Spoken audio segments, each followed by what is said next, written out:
ಯಾರಿಗೂ ಗೊತ್ತಿಲ್ಲದೆ ನೀವು ಶವ ಊತಾಕ್ಬಿಡ್ತಿದ್ವಿ ಅಂತೆಲ್ಲ ಚರ್ಚೆಗಳು ಮಾತಾಡ್ತಾ ಇದಾರೆ ಎಲ್ಲವೇ. ಎಲ್ಲರಿಗೂ ಗೊತ್ತಿದೆಯಾ ಅದು? ಜೀಪ್ ಡ್ರೈವರ್ಗಳು, ಆಟೋ ಡ್ರೈವರ್ಗಳು ಎಲ್ಲ ಬಂದು ನಿಂತ್ಕೊಂಡು ನೋಡ್ತಾರೆ ಸರ್. ಅಲ್ಲಿ ಆ ಸ್ನಾನ ಮಾಡೋರೆಲ್ಲ ಬಂದು ನಿಂತ್ಕೊಂಡು ನೋಡ್ತಾರೆ. ಆ ವಾಸನೆ ಯಾರು ನಿಂತ್ಕೋಕಿಲ್ಲ ಅಲ್ಲಿ. ಈಗ ಅವ್ರು ಹೇಳ್ತಾರೆ 106 ಶವಗಳನ್ನ ಊತಾಕಿದೀನಿ ಅಂತ. ಎಲ್ಲಿ ಸರ್ JCB ತೆಗಿತಾನೆ ಸರ್, ಎಲ್ಲಿ ಒಂದು ಸಿಗ್ಲಿಲ್ವಲ್ಲ. ಇವ್ನ ಯಾಕೆ ಇಲ್ದ್ರೆ ಸುಳ್ಳೆಲ್ಲ ಹೇಳ್ಬೇಕು? ಈ ಹೆಗಡೆ ಅಣ್ಣ ತಂದಿರ್ ಪಾಪ ಯಾಕೆ ಸರ್ ಇದೆಲ್ಲ ಇದು ಮಾಡ್ಬೇಕು? ದೇವಸ್ಥಾನಕ್ಕೆ ಒಂದು ಕೆಟ್ಟ ಹೆಸರು ತಗೊಬಂದ್ನಲ್ಲ ಈಗ.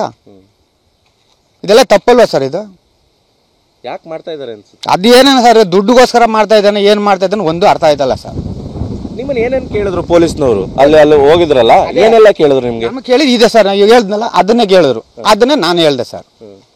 ನಾನು ಹೋಗಿ ಇಷ್ಟು ವರ್ಷ ಆಯ್ತು ಸರ್ ಕೆಲ್ಸಕ್ಕೆ ಹೋಗಿ. ನಮ್ಗೆ ಒಂದು 2 ವರ್ಷ ಒಂದೊಂದೊಂದು ಸಿಗ್ತಾ ಇತ್ತು ಬಾಡಿ. ನ್ಯಾಣ ಹಾಕೊಂಡಿದ್ದೊಂದು ಸಿಗ್ತಾ ಇತ್ತು, ಅದು ಹುಳ ಬಿದ್ದು ಇದಾಗಿತ್ತು. ಅದೊಂದು 2 ವರ್ಷ ಆದ್ಮೇಲೆ ನೇತ್ರ ಸ್ನಾನ ಮಾಡ್ತಾರೆ ನೋಡಿ, ಅಲ್ಲೊಂದು ಸಿಕ್ತು. ಅವ್ರು ಯಾರ ಬಂದು ಹೇಳಿದ್ರು ಮಾಹಿತಿ ಕಚೇರಿ ಬಾಡಿ ಮೇಲ್ ಬಂದು ನಿಂತದೆ ತೆಗೀರಿ ಅಂತಂದು. ಆಮೇಲೆ ಪೊಲೀಸ್ನವರು ಇವರೆಲ್ಲ ಬಂದರು, ನಮ್ಮ ಮಾಹಿತಿ ಕಚೇರಿ ಎಲ್ಲ ಬಂದಾಗ ಮೇಲ್ ತೆಗೆದು ಮಾಡಿಸಿ ಪ್ಯಾಕ್ ಮಾಡಿ ಆಂಬುಲೆನ್ಸ್ ಕೊಟ್ಟು ಕಳ್ತೇವೆ ಸರ್. ನೀವು 106 ಶವ ಊತಾಕದ ಸಂದರ್ಭದಲ್ಲಿ ನೀವು ಇರ್ಲಿಲ್ವಾ? ಇಲ್ಲ ಸರ್, ಆವಾಗ ಇರಲಿಲ್ಲ ಸರ್. ನೀವು ಇದ್ರು ಅಂತ ಹೇಳ್ತಾರೆ. ಇಲ್ಲ ಸರ್, ಶವ ಊತಾಕಿದ್ರು. ಇಲ್ಲ ಸರ್, ಅದೆಲ್ಲ ಸುಳ್ಳದು ಸರ್, ಅದೆಲ್ಲ ಸುಳ್ಳದು. ಅಲ್ಲಿ ಸುಮಾರು ಪಂಚಾಯತಿ ಅವರು ಹೇಳ್ತಾರೆ ಒಂದು 250 ಶವ ಎಲ್ಲ ಮೇಲೆ. ಅದೇನು ಸರ್ ನಾವಿದ್ದಾಗ ಪಂಚಾಯತ್ ಎಲ್ಲಿ ಸರ್ ಬರ್ತಾ ಇದ್ರಲ್ಲಿ? ಪಂಚಾಯತ್ ಅವ್ರು ಯಾರಂತ ನಮ್ಗೆ ಗೊತ್ತೇ ಇಲ್ಲ. ಒಟ್ಟಲ್ಲಿ ನಮ್ಗೆ ಬಂದ್ರೆ ಮಾಹಿತಿ ಕಚೇರಿಯವರು, ಡಾಕ್ಟ್ರು, ಪೊಲೀಸ್ನವರು ಇವರೇ ಬರ್ತಾ ಇದ್ದಿದ್ದು. ಆ ನೇತ್ರಾವತಿ ಇಲ್ಲಿ ಕೆಲಸ ಮಾಡ್ಕೊಂಡಿರ್ತಾರಲ್ಲ ಅವರೇ ಸರ್ ಬರೋದು.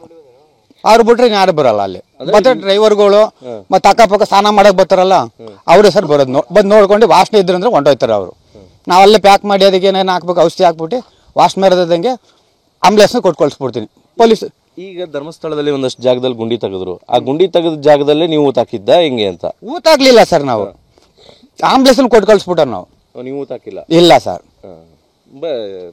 ಶವ ಇಳಿಸೋದು ನದಿಯಿಂದ ಎತ್ಕೊಂಡು ಬರೋದ ಮಾತ್ರ ಅಷ್ಟೇ. ತಗೊಬಂದು ದಂಡೆ ಮೇಲೆ ಮಡಿಗೆ ಅದನ್ನ ಪ್ಯಾಕ್ ಮಾಡಿ ಅವ್ರಿಗೆ ವಾಸನೆ ಬರೋದ ಥರ ಪ್ಯಾಕ್ ಮಾಡಿ ಆಂಬುಲೆನ್ಸ್ಗೂ ಕೊಟ್ಟು ಕಳಿಸ್ಬಿಡ್ತೀವಿ. ನಾವು ತಗೊಂಡಾಗ ಅಲ್ಲಿ ಇಳಿಸ್ಬಿಟ್ಟು ನೆಟ್ಟಿಗೆ ಬಂದ್ಬಿಡ್ತೀವಿ. ನಾವು 150 ಶವ ಅಂತಂತಿದ್ರೆ ಕೆಲವು ಕಡೆ ಎಲ್ಲ ನೀವು ಹೇಳಿದ್ರೆ. ಇಲ್ಲ ಸರ್, ಈಗ ತೆಗಿತಾನೆಲ್ಲ ಒಂದು ಸಿಕ್ಲಿಲ್ವಲ್ಲ. ಈಗ ತೆಗಿಬೇಕಾದ್ರೆ ಒಂದರ ಸಿಕ್ಬೇಕಲ್ವ ಸರ್? ಈಗ ಇವ್ನು ಇಲ್ದಾರ ಸುಮ್ಮನೆ ಹೇಳ್ತಾನಲ್ಲ.